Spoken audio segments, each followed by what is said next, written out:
নমস্কাৰ বন্ধুসকল, স্বাগতম জনাইছো মোৰ আন এটা ভিডিঅ'লৈ।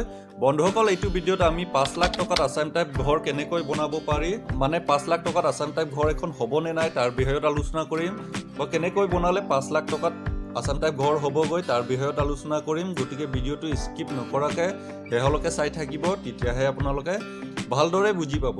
যদি ভিডিঅ'টো ভাল লাগে লাইক, কমেণ্ট, শ্বেয়াৰ আৰু ছাবস্ক্ৰাইব কৰিবলৈ নাপাহৰিব। মোৰ নাম MG, আপোনালোকে চাই আছে মিস্ত্ৰী গুৰুজী। বন্ধুসকল, এখন ঘৰৰ ফ্ৰণ্ট ডিজাইনহে মই আপোনালোকক দেখুৱাইছোঁ।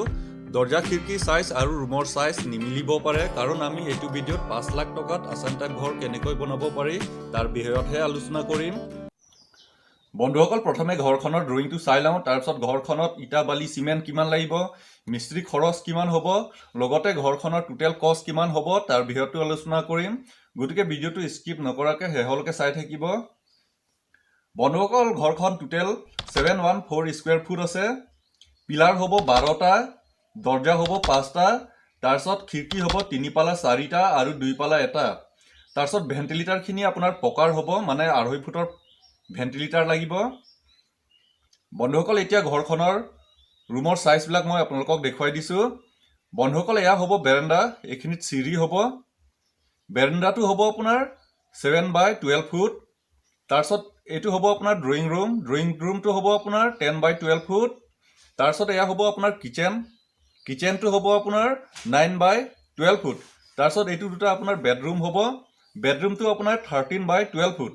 মানে এইটো দুটা চাওক, এইটো চাইডত আপোনাৰ 3টা ৱাল আছে, এয়া চাওক 1 2 3 3টা ৱাল আছে। গতিকে আপোনালোকে মেজাৰমেণ্ট কৰোঁতে ঘৰখন আপোনাৰ বঢ়াই মেজাৰমেণ্ট কৰিব লাগিব, মানে এটা ৱালত 6 ইঞ্চি বঢ়াই মেজাৰমেণ্ট কৰিব লাগে। এইটো চাইডত আপোনাৰ টোটেল আপোনাৰ 26 ফুট হৈ আছে, কিন্তু আপোনালোকে 28 ফুট কৰি দিব, কাৰণ ইটা গাঁথনি আৰু প্লাষ্টাৰ কৰোঁতে ৰুমখিনি সৰু হয়। গতিকে আপোনালোকে মেজাৰমেণ্ট কৰোঁতে অলপ বঢ়াই মেজাৰমেণ্ট কৰিব লাগিব। এইটো চাইডতো সেই একে আপোনাৰ এইটো চাওক, এইটো 12 মানে 24 হৈ আছে। গতিকে আপোনালোকে অলপ বঢ়াই মেজাৰমেণ্টটো কৰিব লাগিব। এতিয়া চাওক দৰ্জা ক'ত ক'ত বহিব মই আপোনালোকক দেখুৱাই দিছোঁ। এইটো হ'ব মেইন ড'ৰ, তাৰপিছত বেৰেণ্ডাত আপোনাৰ খিৰিকী এটা হ'ব। তাৰপিছত এইটো চাওক ড্ৰয়িং ৰুমৰ লগত কানেকশ্যন আছে, এইটো দুটা ৰুমৰ দৰ্জা। এইটো চাওক ইয়াত এটা আৰু ইয়াত এটা। তাৰপিছত এইটো কিচেনৰ পৰা আপোনাৰ ড্ৰয়িং ৰুমৰ দৰ্জাটো কানেকশ্যন আছে। তাৰপিছত এইটো হ'ব আপোনাৰ পিছফালে ওলাই যোৱা এটা দৰ্জা। তাৰপিছত ঘৰখনত লেট্ৰিন বাথৰুমৰ ব্যৱস্থা কৰা হোৱা নাই, মানে পিছফালে লেট্ৰিন বাথৰুমটো হ'ব। লেট্ৰিন বাথৰুম কেনেকৈ বনাব লাগে মই ভিডিঅ' বনাই থৈছোঁ, আপোনালোকে চাব বিচাৰিলে মই ডিছক্ৰিপশ্যন বক্সত লিংক দি দিম, নহ'লে স্ক্ৰীণত ভিডিঅ' লগাই দিম, আপোনালোকে সেইটোও চাই ল'ব। বন্ধুসকল, ঘৰখনত আপোনাৰ পকাৰ কেঞ্চিৰ হ'ব। কেঞ্চি আপোনাৰ 4টা কেঞ্চি হ'ব, মানে এইটো আউলাত আপোনাৰ এটা, তাৰপিছত পিছফালে এটা, তাৰপিছত মাজত দুটা বহিব। তাৰপিছত পাৰ্লিঙৰ চাইজবিলাক মই আপোনালোকক কৈ দিছোঁ। পাৰ্লিং আপোনাৰ এইটো চাইডত আপোনাৰ 12 ফুটি লাগিব, তাৰপিছত এইটো পিছফালেও 12 ফুটি লাগিব, তাৰপিছত মাজত আপোনাৰ 10 ফুটি লাগিব। তাৰপিছত কেঞ্চিৰ গেপবিলাক মই আপোনালোকক কৈ দিছোঁ। এইটো চাওক, এইটো আগফালৰ ৱাল, আগফালৰ ৱালৰ পৰা আপোনালোকে 9 ফুট গেপ কৰি পেলাই কেঞ্চিটো বহাব লাগিব। তাৰপিছত মাজৰ গেপটো আপোনাৰ 10 ফুট, তাৰপিছত পিছফালেও সেই একে 9 ফুট বহাব লাগিব। তাৰপিছত আউলা আপোনাৰ 3 ফুট ওলাই থাকিব। তাৰপিছত টিং লাগিব আপোনাৰ 15 ফুটি। বন্ধুসকল, আগলৈ আমি টিঙৰ চাইজবিলাক কিমান হ'ব, স্কুৱেৰ ফুট কিমান হ'ব তাৰ বিষয়তো আলোচনা কৰিম। গতিকে ভিডিঅ'টো শেষলৈকে চাই থাকিব। বন্ধুসকল, ঘৰখনৰ ড্ৰয়িং মই আপোনালোকক ভালদৰে দেখুৱাই দিলোঁ। এতিয়া ঘৰখনত কিমান কি বস্তু লাগিছে, মিস্ত্ৰী খৰচ কিমান হ'ব, লগতে ঘৰখনৰ টোটেল কষ্ট কিমান হ'ব সেইটোও চাই লওঁ। ইটা লাগিব 7,000 পিচ, পাৰ পিচ 12 টকা, 84,000 টকা। ৰড লাগিব 8 mm 45 পিচ, 200 কেজি, পাৰ কেজি 75 টকা, 15,000 টকা। কইল লাগিব 50 কেজি, পাৰ কেজি 75 টকা, 3,750 টকা। চিমেণ্ট লাগিব 150 বেগ, পাৰ বেগ 500 টকা, 75,000 টকা। বালি লাগিব 5 ট্ৰেক্টৰ, পাৰ ট্ৰেক্টৰ 1,300 টকা, 6,500 টকা। তাৰপিছত শিলগুটি লাগিব 1 ট্ৰেক্টৰ, পাৰ ট্ৰেক্টৰ 3,000 টকা। বাঁহ লাগিব 20টা, পাৰ পিচ 80 টকা, 1,600 টকা।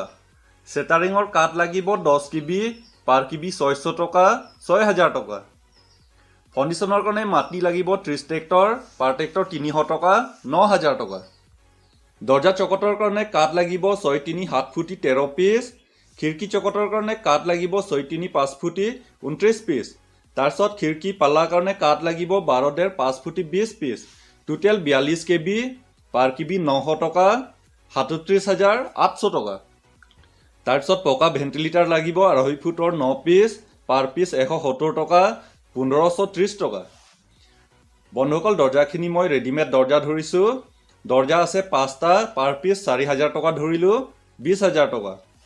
হেণ্ডেল চিটকানি কব্জাৰ কাৰণে 10,000 টকা।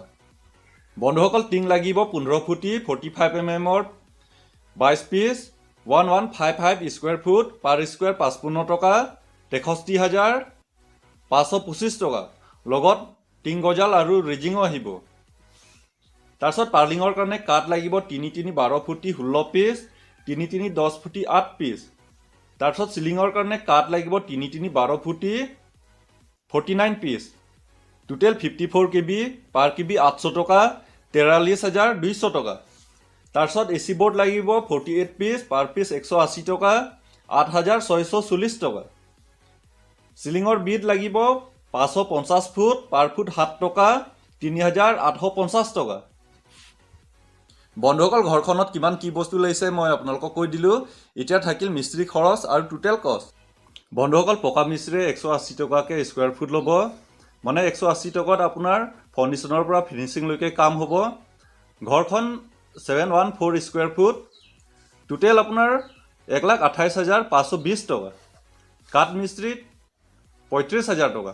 বন্ধুসকল এতিয়া থাকিল টোটেল কষ্ট। টোটেল কষ্ট হ'ব 5,55,715 টকা। বন্ধুসকল আপোনালোকে 20-30,000 টকা এক্সট্ৰাকৈ ধৰি থ'ব, কাৰণ মই গাড়ী ভাড়া, তাৰ গজাল, ৰছী এইবোৰৰ হিচাপ ধৰা নাই। গতিকে আপোনালোকে 20-30,000 টকা এক্সট্ৰাকৈ ধৰি থ'ব। বন্ধুসকল ভিডিঅ'টো চাই কেনেকুৱা লাগিছে কমেণ্ট ছেকশ্যনত জনাব। বন্ধুসকল এতিয়ালৈকে যদি মোৰ চেনেলক ছাবস্ক্ৰাইব কৰা নাই ছাবস্ক্ৰাইব কৰি থওক। লগতে বেল আইকন হিট কৰি অল অপশ্যন ছিলেক্ট কৰি ল'ব। তেতিয়াহে মোৰ নতুন ভিডিঅ' ন'টিফিকেশ্যন আপোনালোকে পাই থাকিব। ভিডিঅ'টো শেষলৈকে চোৱাৰ বাবে ধন্যবাদ।